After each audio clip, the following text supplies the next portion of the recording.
Assalamu alaikum. This podcast has been brought to you by Seekers Guidance, the global Islamic seminary. Help us spread the light of prophetic guidance to millions around the world by becoming a monthly supporter.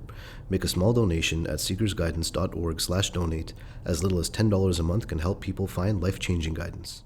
لا إله إلا الله محمد رسول الله. How do we view science in light of the Qur'an? And the specific example that the questioner was asking about is Surah Al-Anbiya, verse 30.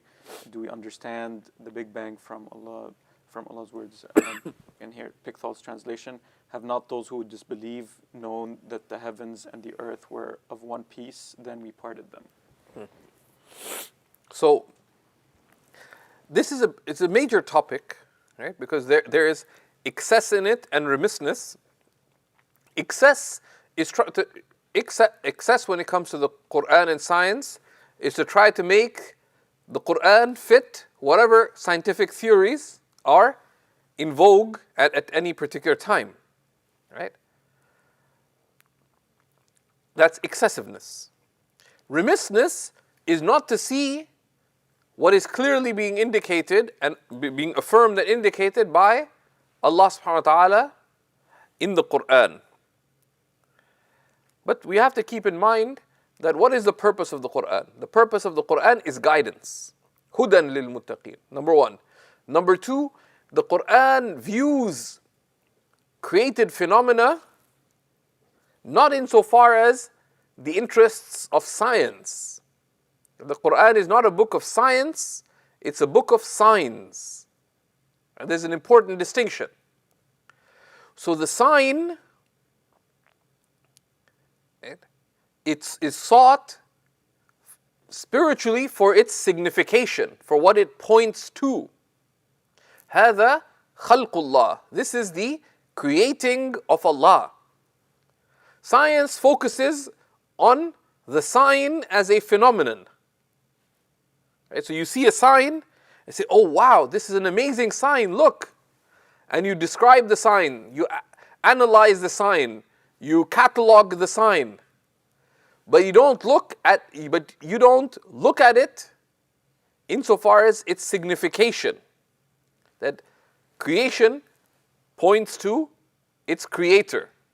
Right? That is what is the purpose of Allah subhanahu wa ta'ala telling us about the heavens and the earth and the night and the day and the stars and the oceans and the lands and the winds and the birds in the sky and all these phenomena and the rain and vegetation.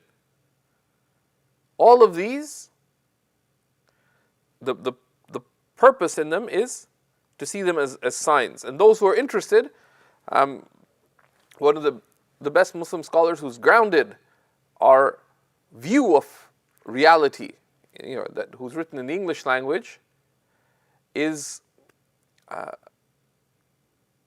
Sayyid Naqib al-Attas. In his brilliant works, I'd recommend beginning with his work Islam and Secularism, which begins with the opening chapter on the concept of religion in Islam. Now, what do we mean when we say Islam? What do we mean when we say deen or quote unquote religion? And it touches upon many investigations related to Islam and science, of Qur'an, and as a book of signs and science, but also to appreciate that the truths of science are small t truths. Right? They are at best normative realities based on observation, based on the scientific method. But the scientific method is not rationally decisive, right?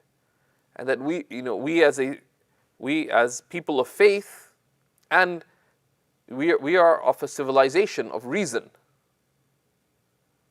Right? We're inheritors of a great intellectual tradition, right? Islam addressed not just hearts to know their Lord, but also addressed intellects. And brought clarity to how the human being views the reality around them.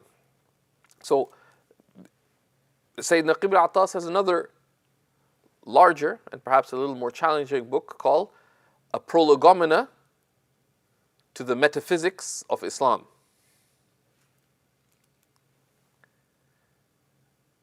In the old days, someone would have written an abridgment of it, and they'd simplify both the title and the chapters of the book.